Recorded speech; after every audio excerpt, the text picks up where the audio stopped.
So I am Wendy Rosania, and I am an ambassador for the Heart Association, the Go Red for Women.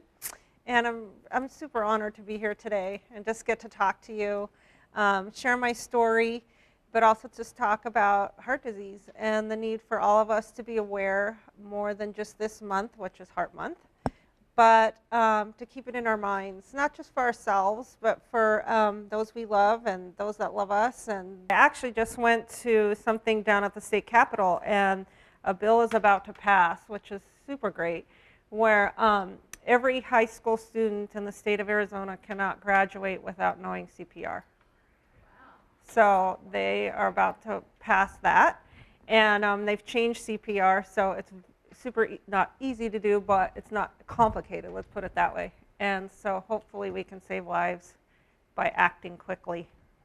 So I'm going to kind of pick up where I was before the microphone didn't work. But so heart disease and heart-related issues are the #1 killer of both men and women. And we have to do something about that. It starts with each and every one of us to first educate ourselves, and like I said, then educate those that love us, that we love, that you're educating, that that's really true. That we need to adopt a heart-healthy lifestyle to protect our hearts, save ourselves, save those we love. We have all these goals and things that we want to do with our lives and things we want to fulfill, and people that love us want us to be there with them, but our hearts have to get us there.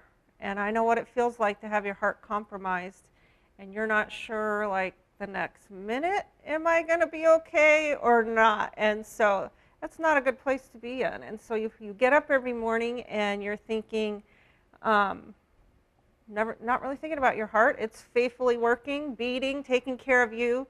But there are times you really need to stop and think, am I taking care of it?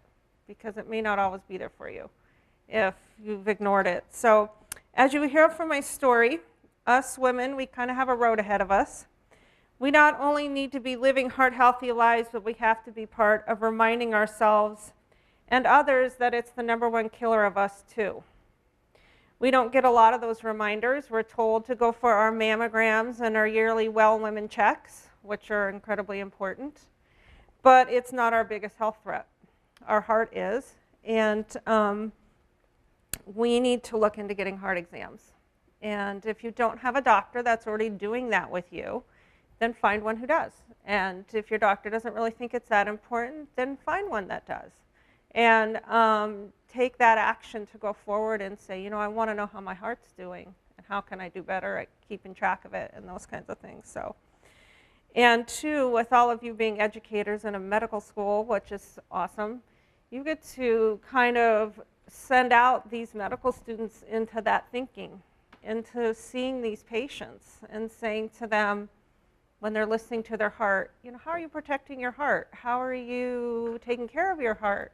Do you know that it's the #1 killer of men and women, and you can start young? You can start thinking about that when you're young, because it can start young. And a heart patient can look like anything. I was a heart patient, and part of why mine kept getting overlooked is because I didn't fit that profile, and I was trying to get help.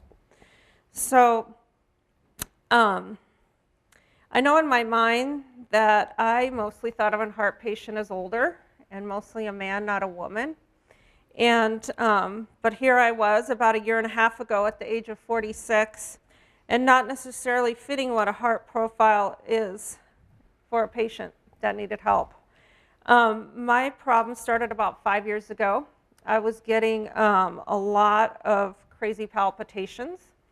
And even though it was 5 years ago where I really got some definite symptoms, it really was since birth, but nobody knew that. And since it was the only heart I have ever had, I didn't know how to express that you weren't supposed to have a heart like that. And I hadn't been screened. You know, probably in the hospital when I was born, the right screenings, probably different ones through childhood. But I think that that's the wave of change that's coming, and that we can all be a part of, is screening women and men. But I know that often when a man goes into the doctor, that's one of the first things that they go after. How's your heart? Let's get that screened. So my heart was doing all kinds of crazy things. I would often remark about it. You know, my heart, it does the craziest thing. It's doing the weirdest things. And so I would say that to myself, and then I began to verbalize it. Does your heart do that? No, you know. So I'd had these things before, but about 5 years ago is when I really started to pay really constant note of it. So when I was just in a yearly general practitioner appointment, I told her, I said, something's not right, something doesn't seem right. Is my heart okay? And she's like, oh, I'm sure it's just stress. She goes, I'll do an EKG if that would put you at ease, but I think it's fine. Well, that EKG came up abnormal.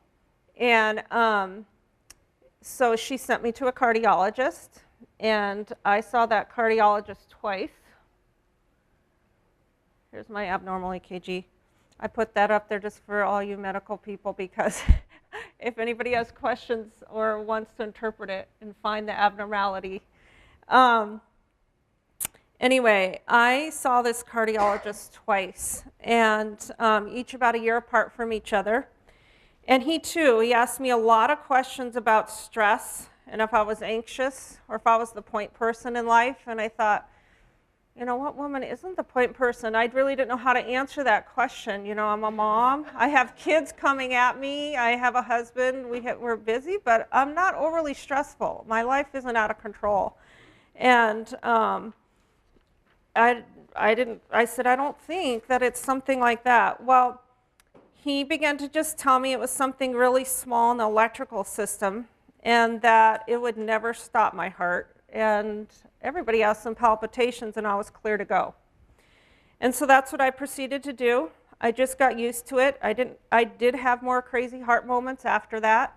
One very specifically, I was hiking alone on Squaw Peak, and I got about halfway up, and I just had, like, my heart was shaking, trying to find itself. And I was lightheaded, and I said, oh, holy cow, I got to get off this mountain. I don't know what's going on, but I'm going to go down. So everything changed, though, one April morning about 1.5 years ago when I was on a small walk with my daughter. She had come home from college for spring break and just been on a great trip. And it's the morning now, and the next morning, and I'm like, let's go on a little walk, and then we'll go to this fun sale that we went to. I kind of ruined that day for her, but while we were on that walk, my heart went into what I would consider overdrive. It went from a normal rate to complete madness in an instant. It felt like my heart was having a seizure, but I was not. I didn't know what was happening. I just kept trying to shake it off, thinking it would stop or just go away. We had now made it into the house, and I hadn't told her right away. I thought, okay, it's going to find itself. I'm going to be okay.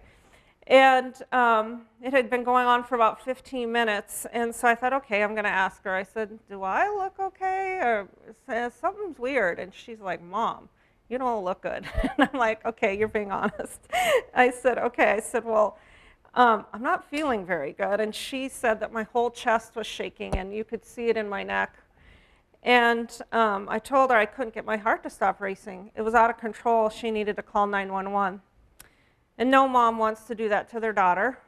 Her eyes were filling up with tears, but she was acting like a champ and just standing in amazement. And when the paramedics arrived, I was sitting in a chair, and I was just kind of letting my heart hang in my chest cavity, because if I leaned back, it would bang off of my ribs and off my back. And if I tried to lean forward, it was banging off of my lungs, and it was hurting. It was hurting really bad, and I was feeling horrible. And I didn't know how much more I could hang on without losing consciousness. I was really in a desperate place. The paramedics hooked me up to the heart monitor and told me that my heart was beating at a rate of 276 beats a minute, and my blood pressure had dropped to 70/50. That's not a very good place to be in. I told the paramedics I feel like my heart was going to rip, or the veins that are holding it in place were going to rip. Trying to be the calm, cool, and collected person that I usually am, I kept trying to keep my head in the game and overcome what was happening. I've never taken a lot of anatomy classes, but I could tell somebody exactly where your heart's located after that, and exactly what attaches it to your body, because it was pulling on all of those things. I told them I'd seen a cardiologist twice for an abnormal EKG and how I was told it was something small in the electrical system. The paramedics' reaction was, thanks for the information, and by you not passing out on us and continuing to talk, you're helping us out. But this is not something small, and this is a whole new day for you, and it has to stop. So this had now been going on for about 40 minutes. My heart was stuck in a pattern that it could not get out of, as you can see. It looks like a child scribbled. That was my heart. They proceeded to go and give me an intravenous drug, which maybe since you're all in the medical world, you know what that is, adenosine. Adenosine is like a fast-acting drug where the molecules, I really don't understand, but it acts so quickly that it stops your heart instantaneously, but it does it so quickly that the minute it does it, it can't live in your body very long, and your heart reboots itself. That's not a very fun process to be conscious during, but it worked. And relief. My heart was beating at a normal, semi-normal rate again. And I can remember just sitting there like, it had felt like I was falling while that was happening, but just that relief of, okay, there is normalcy again. I was then transported to the hospital, and when they told me that we had arrived, I proceeded to just take off my oxygen mask and get ready to get out. The paramedic just looked at me, started cracking up. He said, what are you doing? Why are you taking your oxygen mask off? You could really use the extra oxygen. And I thought, I think I'm reacting the way a lot of us women do. We get somewhere, we're thinking about getting our stuff out of our car for our meeting, helping our kids get their sports gear out of the car, and we're not thinking about ourselves. And we can't ignore our symptoms. We have to pay attention to what we're doing. And I realized then in that moment, something's really wrong with me. I knew it, but I was fighting it. So,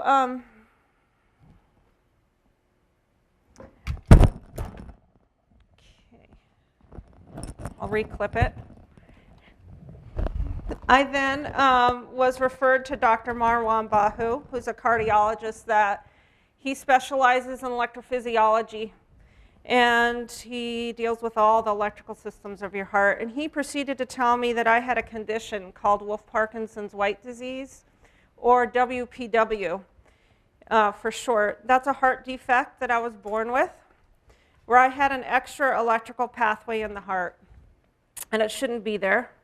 It had been there my whole life, and all my prior symptoms and my abnormal EKGs were a part of that, but this time it decided to completely show itself and kind of raise its ugly head. I was facing heart surgery to fix this problematic part of my heart. So basically, you know how you have the two nodes that monitor the beating of your heart? I had that. That was healthy, but I had another one. And that day when I got in the big problem, they found each other. And they probably had before in my shaking moments, but this time they were stuck. And they were just swirling. And so these things aren't wanting to stay on me. I think I'll put it up here and just clip it, because the weight of it slips off of my dress.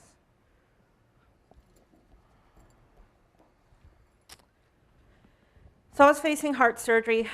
So began an intricate, complex procedure where catheters were inserted into my femoral artery and thread all the way up to my heart. Yay for modern medicine and technology, though, which maybe some of you are a part of, but a whole surgical procedure, very complex, that could be done through my femoral artery. My cut is there. I don't have typical open heart surgery cut.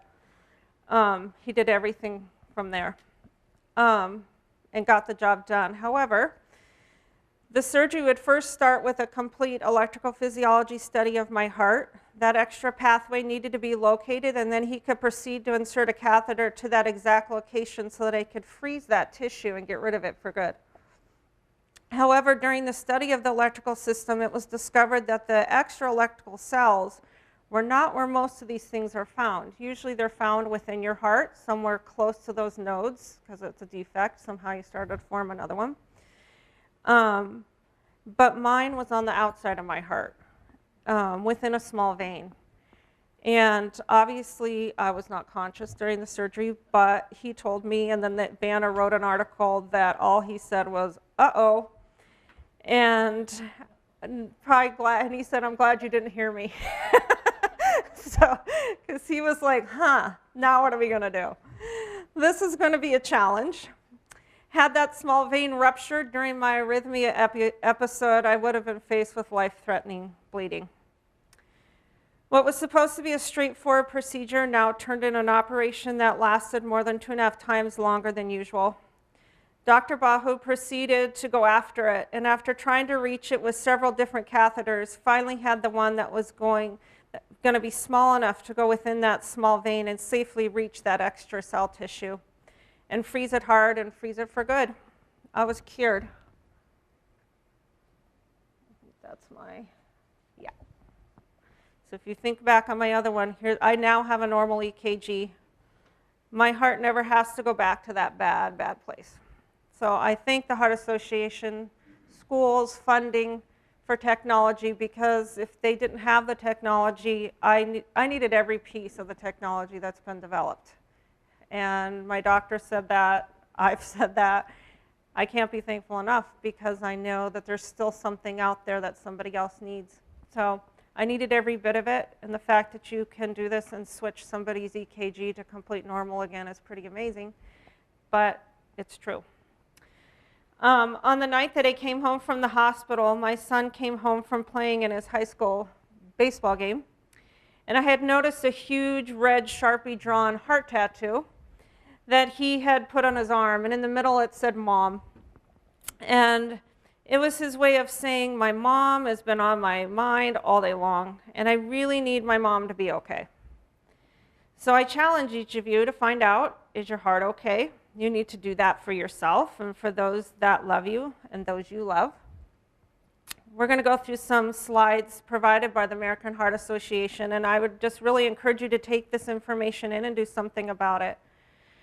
Don't expect the doctors to fix everything if you've done nothing to fix yourself. Learn from my story, and if you have symptoms and think that maybe they're getting overlooked, be persistent. Again, my problem was not heart disease and the fact that I had blocked arteries, which lead to a heart attack. I had something completely out of my control, a defect that I had been born with. I was exercising regularly and eating healthy most of the time, which I believe helped me to tolerate the arrhythmia episode and have a good outcome with my surgery. Actually, after the episode was over and I was sitting in the cardiologist's office, when his PA came in, she just said, it's really good to see you. I'm glad you're here today. And I know what that meant. So she goes, this was very impressive. You tolerated it well. And I was like, oh, gosh, that hiking did something for me. Be golly. So even if you don't have any of the risk factors that lead to heart disease, you need to do your best to live a heart-healthy lifestyle, so that if you ever get into trouble, you're giving yourself the best chance to have a positive outcome. What I could have done better is being more persistent with the doctors that kept letting me go. When this all happened, I did not know that heart problems were the #1 killer of women. Nobody had ever mentioned that to me. I had no idea.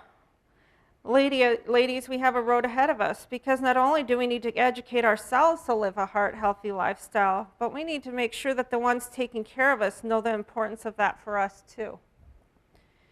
It is a known fact that women don't always fare as well to men with procedures and medications for the heart. Also, ladies, we're not always making it to the operating table.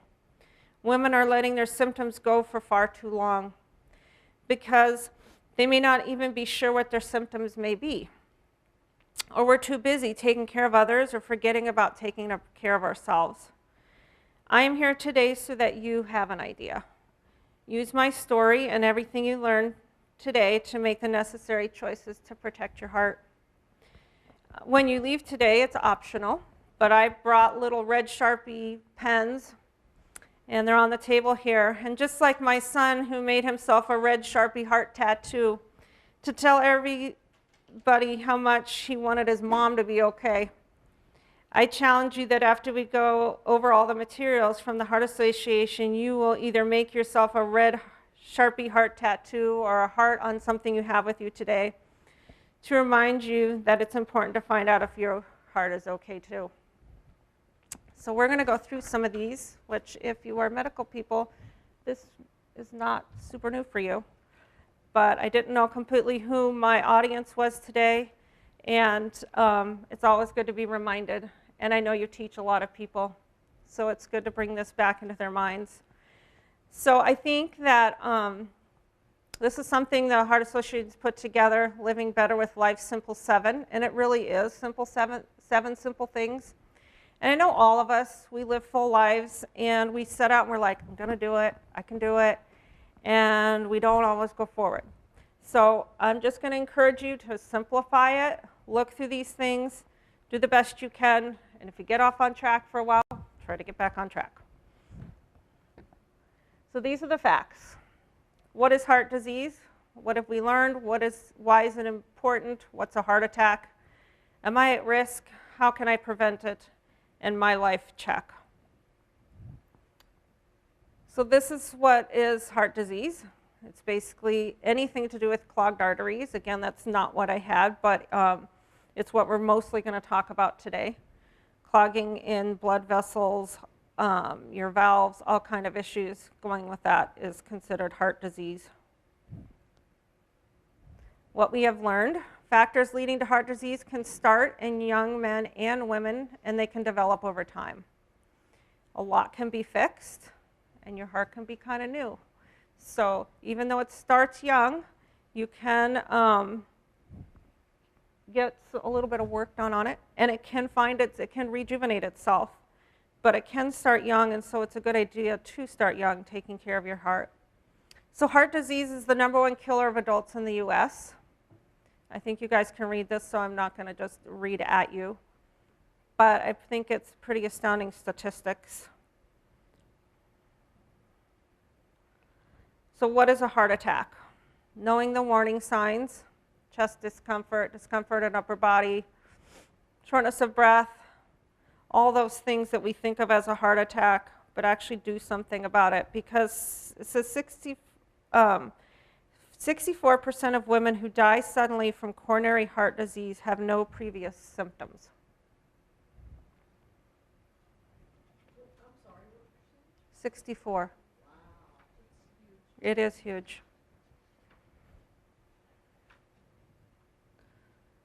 I hate just kind of reading this at you because I think you can read, so I'll give you times to kind of do that. Obviously, there's controllable and uncontrollable risk factors. Mine was uncontrollable, but I could control how I took care of myself. Managing our blood pressure. Some of us are born with already going to have high blood pressure. It's in our family.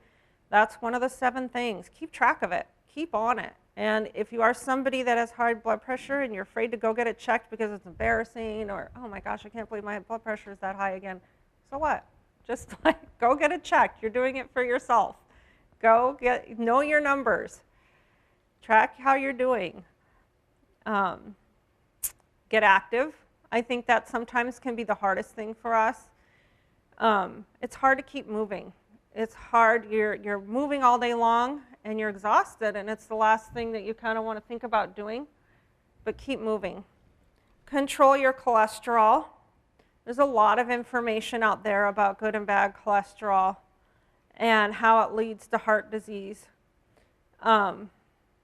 Take note of it and see over time how your heart's doing. Eat better.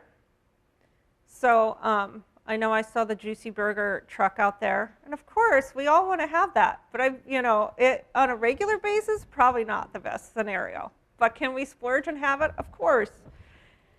But we're talking about on a regular basis, including your fruits and vegetables, whole grain carbohydrates, all those things that are going to, I know we love fish in our home, so even after this, I've gotten my kids to eat a lot more fish. So it's a great repairer of your heart. Lose weight. You all have done maybe the BMI, finding out what your optimal weight should be. That's another hard thing. And I think we can get really discouraged. But I think if we can look at it more just as a health thing as to opposed to the way I look and just think, gosh, there's people that depend on me, and I got to get my heart to get there. I've got to be there with them. And even if it's dropping 10 pounds, you've helped yourself. You've brought your percentages down to the wear and tear it's taking on your heart. Don't smoke. That's really a tangible thing, but from what I've heard from people who have been smokers or currently are, it's a super, super hard thing. So get your healthcare provider involved and just say, help me stop smoking, and stop smoking. Your heart can semi-repair itself after years of smoking, so the sooner you can stop, the better. Reducing your blood sugar. I think a lot of people, and this is in families too, they're predisposed to diabetes, but that is also what leads to heart disease. So keep monitoring that and know where you're at. It's the whole thing about knowing your numbers, knowing your blood pressure, knowing your weight, knowing all of that. So the Heart Association has come up with this thing called My Life Check, and you can get to it on www.mylifecheck.org. And it talks about the 7 things to measure and track your heart. And you can go through it, and you can get like an ideal heart score. And you could get a lot of that done even prior to going to the doctor if you know some of those things about yourself already. Or go get them done at the doctor and then come and do that little thing for yourself. I know also on the Banner webpage, they have another one on doing a heart check, and it can tell you the age of your heart. They're great tools to go through. I'm just going to kind of let you read this on your own rather than. Is that URL on here somewhere for that my? It's just www.lifecheck.org. I don't either, but you know what? The American Heart Association page as a whole is really great. I've gone around and looked for stuff in there, and on the Go Red for Women one, there's great information in there. And reading other people's stories, it's really helpful. They're doing an awesome job. Okay, I just added this in because I didn't know if there was going to be students in here or not, but just remembering, and you said how the defibrillators are around this facility somewhere, but the difference between cardiac arrest versus heart attack. The thing I had is the kind of thing that leads to cardiac arrest. Thank goodness I didn't get to that point. I think partially because my daughter was there, I just was determined to stay conscious and keep my head in the game. But sometimes it's totally uncontrollable why people's hearts electrically stop. And so that's why you go for the CPR or the defibrillator. Now a heart attack, obviously it can lead to cardiac arrest, but they are 2 different things. So I brought those as well. I'm going to just do a couple things on women that I'm going to let you read. Some of those statistics, it's a little staggering to think about because we don't think about it. But 1 in 3 women's death each year is heart disease. But only 1 in 5 American women know that it's their greatest health threat. These women in these pictures, I've become friends with them because they're survivors. And the one with the brownish hair, she was a marathon runner and still ran into problem. They both have had complete open heart surgery. I'll let you read those.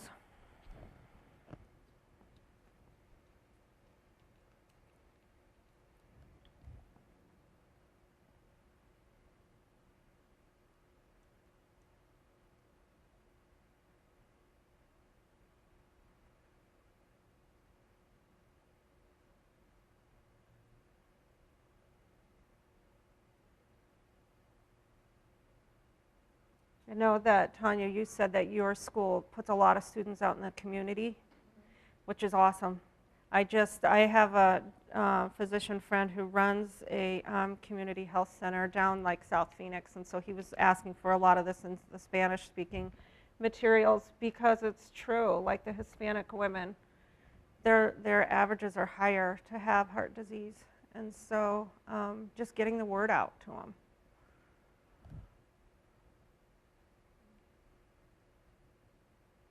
This is just the Go Red for Women pages that you can get on and get information for yourself or tell your students to go on or just kind of know what's going on around the valley.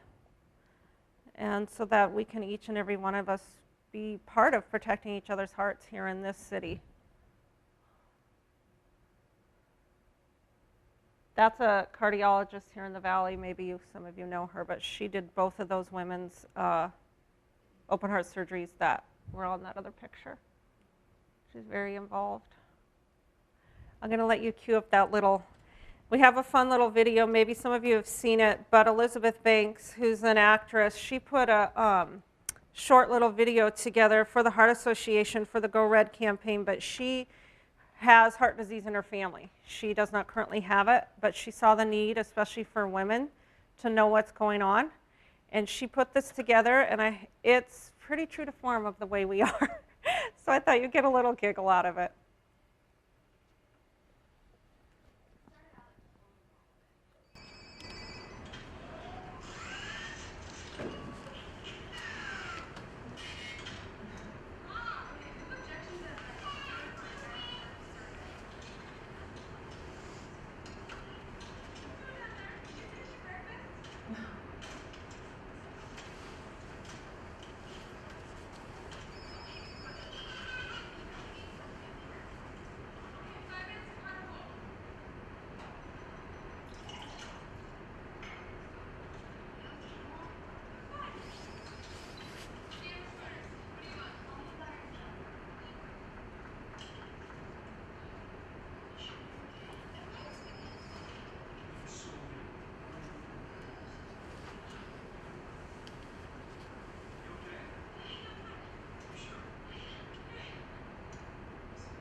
I did. I had my kids checked, and they don't have it, thank goodness. Yeah, because it's a genetic heart issue.